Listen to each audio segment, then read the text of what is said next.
నమస్తే బంధువులందరికీ నమస్తే. ఈరోజు ప్రపంచ క్యాన్సర్ నివారణ దినోత్సవం. అసలు క్యాన్సర్ ఎందుకు వస్తుంది?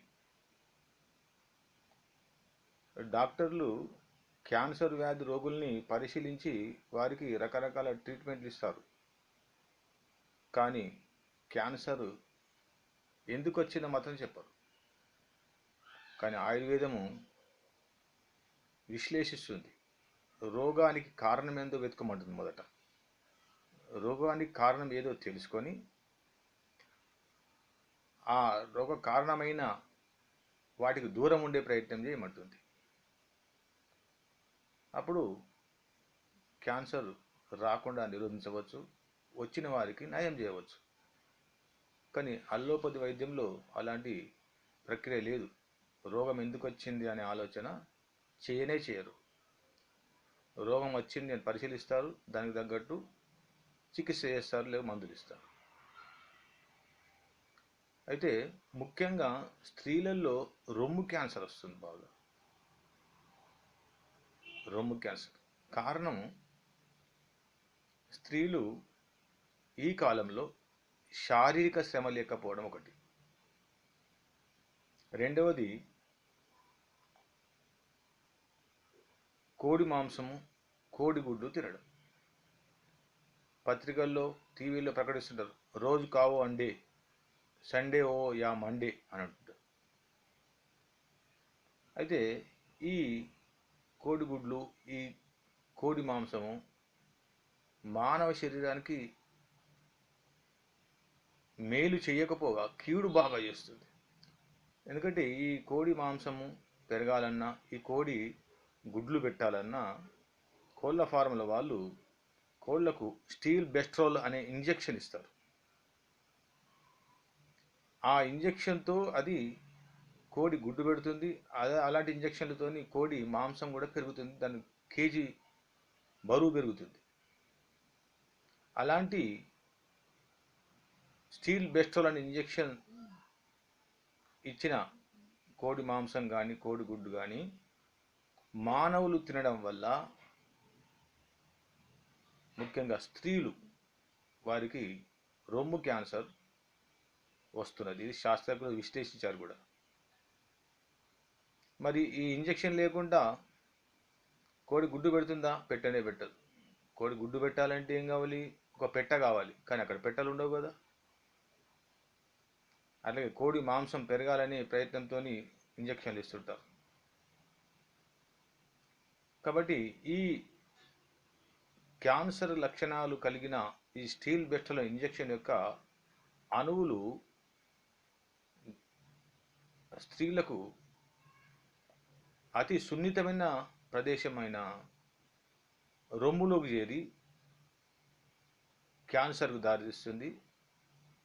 దాంతో గుర్తించకపోవడం వల్ల ఒక్కోసారి రొమ్మును కూడా తీసేస్తుంటారు.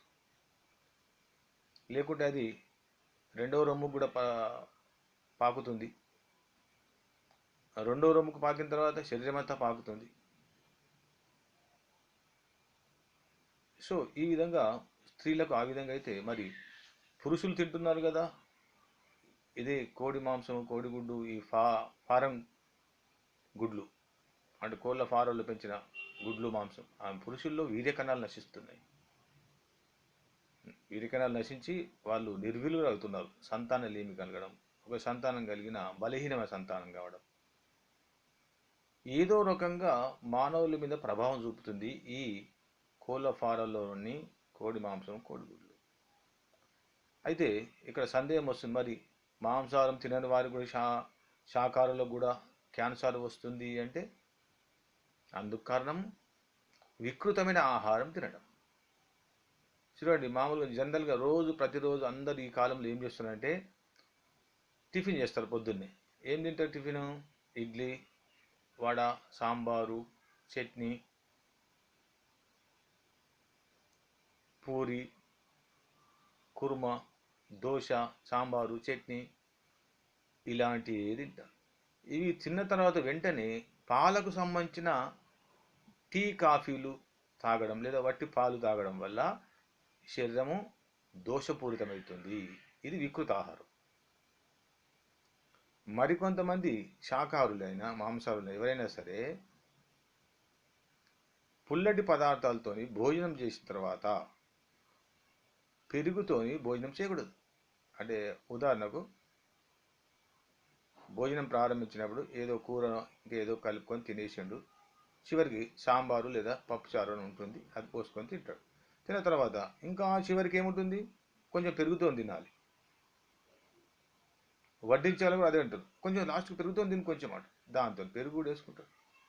ఇది వికృతమైన ఆహారం, విరుద్ధమైన ఆహారం అని కూడా అంటారు. దీనివల్ల క్యాన్సర్ కణాలు ఉత్పన్నమై ఎక్కడో ఏదో చోట క్యాన్సరు బారిన పడాల్సి వస్తుంది. ఇక మరికొంతమంది బాగా వేయించిన పదార్థాలు అంటే ఫ్రై చేసిన పదార్థాలు తినడం వల్ల, తర్వాత నిల్వ పచ్చళ్ళు తినడం వల్ల క్యాన్సర్కు గురి కావాల్సి వస్తుంది. ఇట్లా రకరకాల విరుద్ధ ఆహారం తినడం వల్ల క్యాన్సర్ బారిన పడాల్సి వస్తుంది. క్యాన్సర్ అనేది రోగం కాదు, ఇది కణ విభజన జరగకపోవడం వల్ల, కణాలను విభజించకపోవడం వల్ల అది అక్కడున్న ఆ అవయవం కానీ, ఆ ఇంద్రియం కానీ, ఆ గ్రంథి కానీ పూర్తిగా చెడిపోతుంది, చెడిపోయి కుళ్ళిపోతుంది. దాన్ని తీసేయాలి. తీసేయకుండా ఇంకో పక్కకు పాకుతుంది. ఎట్లా చెదల్లాగా. ఒక ఇంట్లో దర్వాజకు చెదలు పట్టింది, ఆ చెదలు తీసేయకుంటే ఇంట్లో ఉన్న మిగతా దర్వాజలు కూడా పడుతుంది. అట్లాగే రొమ్ము క్యాన్సర్ వచ్చింది, రొమ్ము క్యాన్సర్ ముదిరింది కాబట్టి తను తీసేయాలి. తీసేయకుండా ఇంకో రొమ్ముకు వస్తుంది, అది తీసేయకుండా శరీరం అంతా వ్యాపిస్తుంది. అట్లా లివర్ క్యాన్సర్ వస్తుంది, అట్లా బ్లడ్ క్యాన్సర్ వస్తుంది. ఇట్లా రకరకాల క్యాన్సర్లు, బ్రెయిన్ క్యాన్సర్ కూడా వస్తుంది. సో క్యాన్సర్లు రావద్దంటే ఏం చేయాలి? ఇందాక చెప్పారు కదా, ఆ మాంసాహారం తినకుండా ఉండాలి, ముఖ్యంగా కోడి మాంసము, కోడిగుడ్డు. తర్వాత ఇట్లా విరుద్ధమైన ఆహారం తినకూడదు, తినకుండా ఉండడమే చాలా మంచిది, శ్రేయస్కరం. ఇంకా చాలా జాగ్రత్తలు పడాలంటే యజ్ఞం చేయాలి రోజు. ఆవు నెయ్యితో 33 రకాల వనములుగా సామాగ్రితో యజ్ఞం చేయడం వల్ల ఏ క్యాన్సరు రాదు. ఒకవేళ క్యాన్సర్ ఉంటే కూడా తగ్గుముఖం పడుతుంది, అంత పవర్ఫుల్ యజ్ఞం. ఇంకా జాగ్రత్తలు పడాలంటే రోజు ఆవు పాలు తాగడం, తర్వాత ఆవు నెయ్యి భోజన పదార్థాల్లో వడ్డించుకొని తినడం. అయితే ఇక్కడ ఆవు పాలు ఎవరైనా తాగొచ్చు, అరిగిపోతాయి. తర్వాత యజ్ఞం ఎవరైనా చేయొచ్చు, ఎవరైనా పాల్గొనవచ్చు, ఆ వాసన పీల్చుకోవచ్చు, క్యాన్సర్ బారిన పడకుండా ఉండొచ్చు, ఇతర రోగాలు కూడా రాకుండా కాపాడుకోవచ్చు. కానీ నెయ్యి మాత్రం ఎవరైతే తింటారో వారు తప్పకుండా శ్రమ చేయాలి. శారీరక శ్రమ ఎంత ఎక్కువ ఉంటే అంత ఎక్కువ ఆవు నెయ్యి తినాలి. లేదు నాకు క్యాన్సర్ రాకుండా నేను రోజు ఆవు నెయ్యి చేసుకొని తింటా అంటే మంచిదే తింటే, కానీ ఆ నెయ్యి అరగకపోవడం వల్ల స్థూలకాయం ఏర్పడే అవకాశం, బరువు అవుతాడు మనిషి, కొంచెం కఫం కూడా పెరుగుతుంది, కఫంతో కూడా మనుషులు లావెక్కుతారు, బరువు అవుతారు. కాబట్టి నెయ్యి తినాలి, మంచిది. ఎంత నెయ్యి తింటే అంత మంచిది.